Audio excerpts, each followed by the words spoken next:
Alright guys, so real quick, we're doing a system install on my wife's 2021 Dodge Challenger SXT.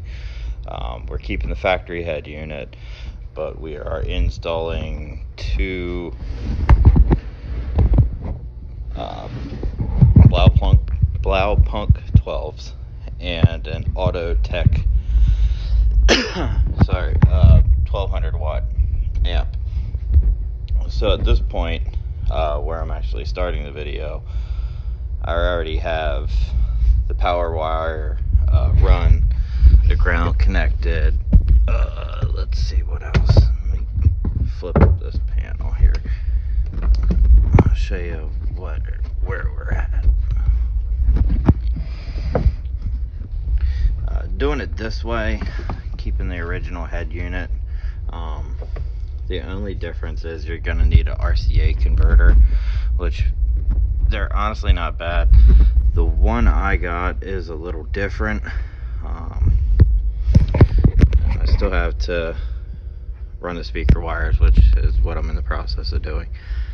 This one requires a power and an ignition source, being that we're not going to the back of the head unit, so that's going to act as a remote, where I already put the RCA converter comes with a little harness. The blue wire coming off of that is for the remote. I also tapped into it with another blue wire that is going to be the remote for the amp.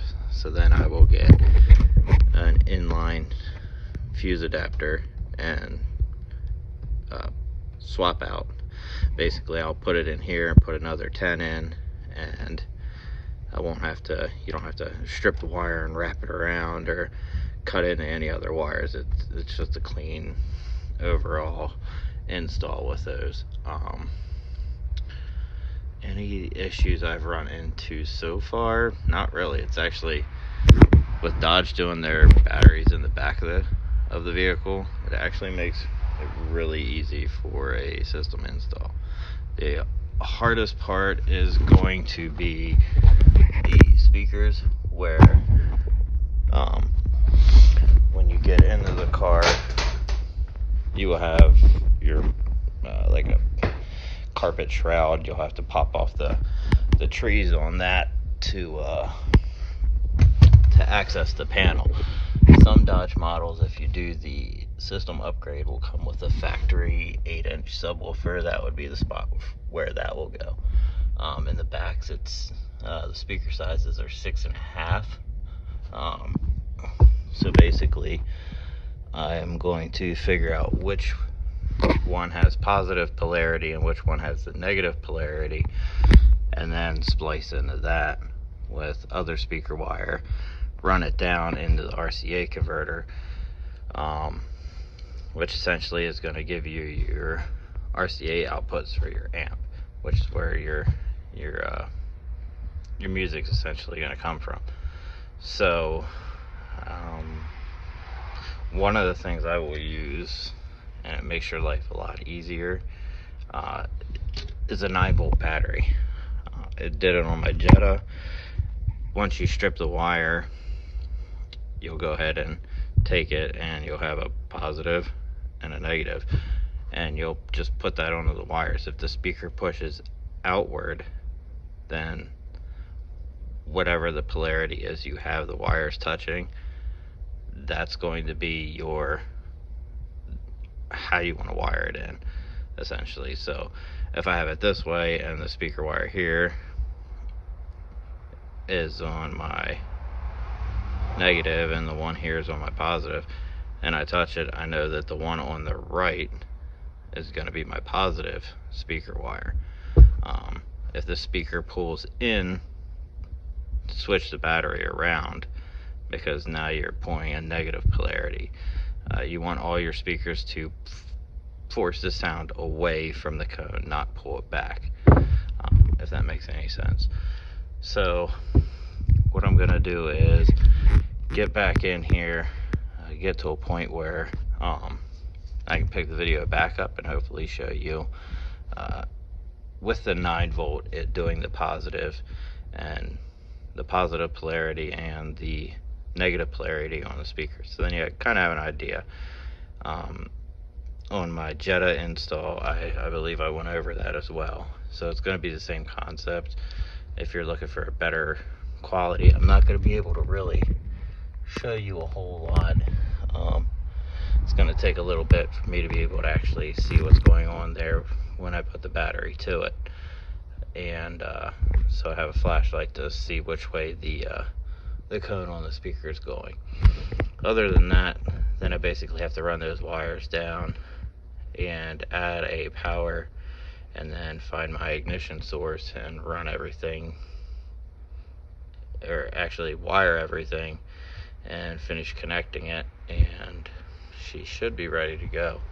So once I get in here, if it's something that I can get to with the camera that will be a little easier to see, then I'll pick the video back up there. If not, I'll pick the video back up once I have those wires run down and work my way over into the amp.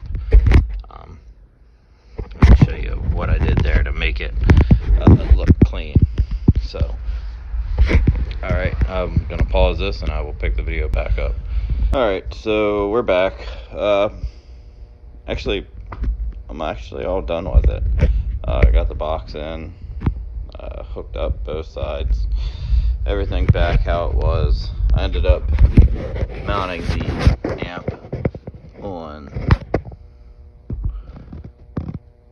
this side of the trunk. My wife still wanted to have some trunk room without having the amp in the way. Probably going to be looking at a capacitor as well, being that we're running a 1200 watt amp. Some people say I don't need a capacitor, some will say I do. Generally my rule of thumb since I've been doing stereos is anything over 1,000 or more watts, I'm going to put a capacitor to it, just to maintain that constant wattage to the amp without putting a draw on the rest of the electrical system that would make your headlights and taillights dim and everything else. So got everything done. Everything's all nice and cleaned up. This is a access interface RCA converter. For your speakers, you're going to have on the driver's side, you're going to have two green wires. One is green-white, or green with a white tracer. The second is green with an orange tracer. The green with the white tracer will be your positive on the driver's side. On the passenger side, I honestly forget what colors they are. Sorry. You will have a green with a brown tracer. That is going to be your negative. Your yellow wire will be your positive. Just to save you from having to do the battery test if you're looking to do a stereo in a 2021, but you still want to keep your factory head unit. So those will be your wire colors you're going to tap into if you're going to do the RCA converter. Other than that, it's probably the easiest install I had. I think the part that takes the longest, or took the longest, was just cleaning everything up and making everything come out and be as clean and presentable as possible. So I say it in all my videos, if you have any questions, feel free to ask. I will get back to you. Normally it's within a day. If I don't get back to you within a day, I will get back to you. If I don't know the answer to the question you asked, I will do some research and find out.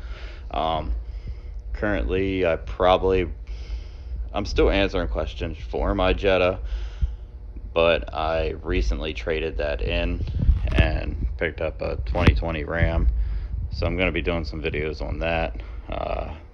Haven't really done a whole lot on it, to be honest. Just tinted the front windows and put a tonneau cover on, and I'll be doing a video on that here on some of the things I've installed on it already that didn't come factory. I was looking at a Warlock. I wasn't a real big fan of it. Not a huge fan of all the bells and whistles and everything else, and the bed lighting on the Warlock was mounted down low. I would prefer higher up bed lighting, so that's what I did with mine. But like I said, I'll be doing a video on this. I'm actually going to be replacing the muffler, or doing a muffler eliminate, and just running the rear resonator muffler past the axle. So thanks for watching. Feel free to subscribe. If you have any questions, go ahead and ask them. I will get back to you with an answer, and hit that like button. Thanks for watching.